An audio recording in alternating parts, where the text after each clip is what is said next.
Hello.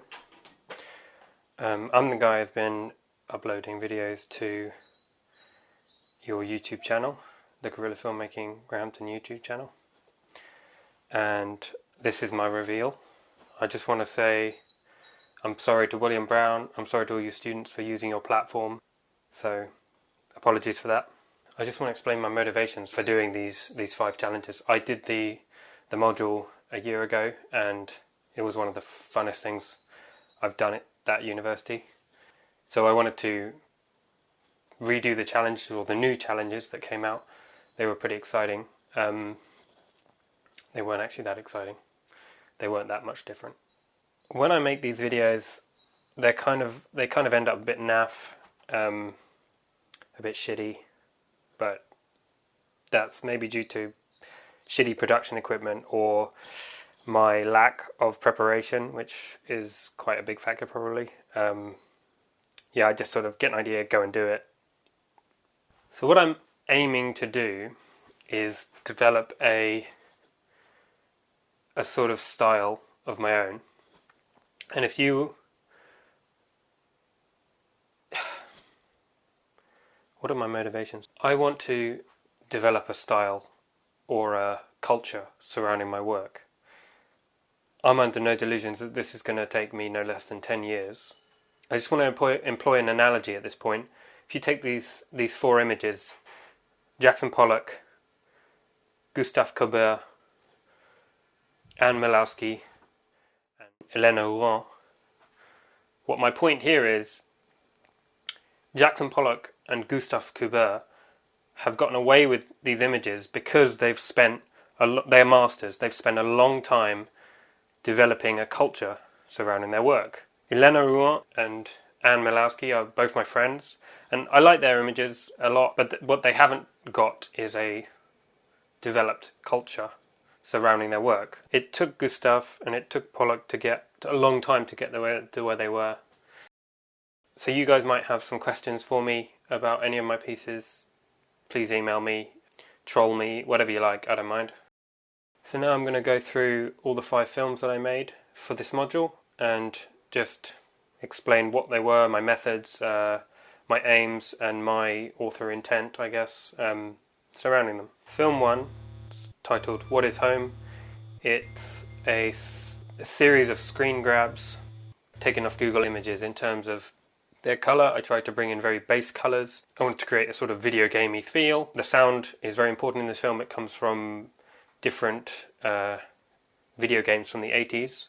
I wanted to make something that was sort of like rat racy, sort of like a bit dystopian, trying to say like gentrification that's happening in London at the moment, the housing crisis that London is suffering from.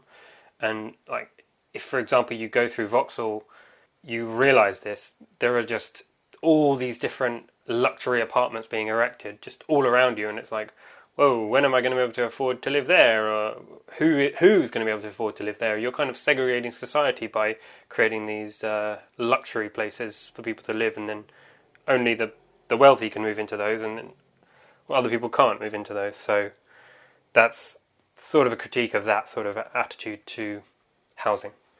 Second film that I made is called This World is Violent and Kinetic.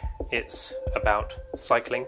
I guess it relates to the imperfect perfect thing, but I would prescribe the intent of the film after having gone and shot it. So I didn't head out there with the idea of like, oh, I'm going to shoot something for perfect and imperfect.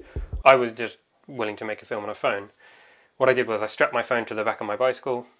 I deliberately went round Kingston town centre, around very difficult places that don't have cycle paths. It's all big one-way systems with multiple lanes, quite challenging for a cyclist.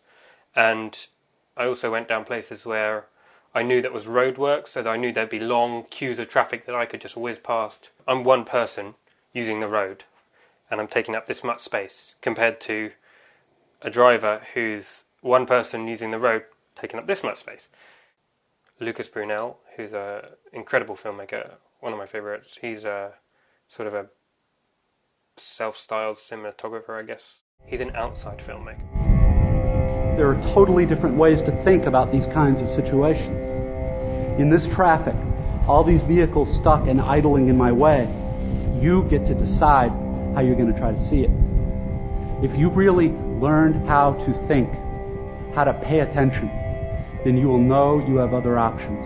It will actually be within your power to experience a crowded, hot, slow, consumer hell type situation as not only meaningful, but sacred. The third film that I made is called Value Factory.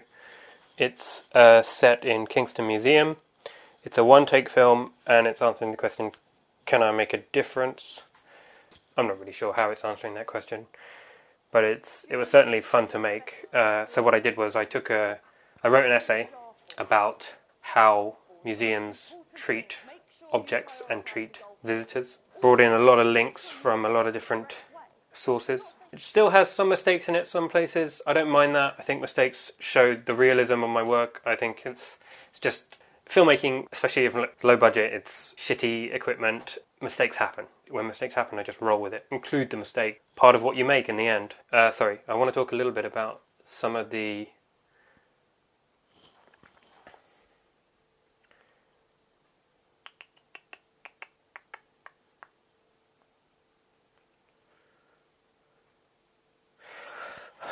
just want to talk a little bit about some of the sources within the essay for Value Factory.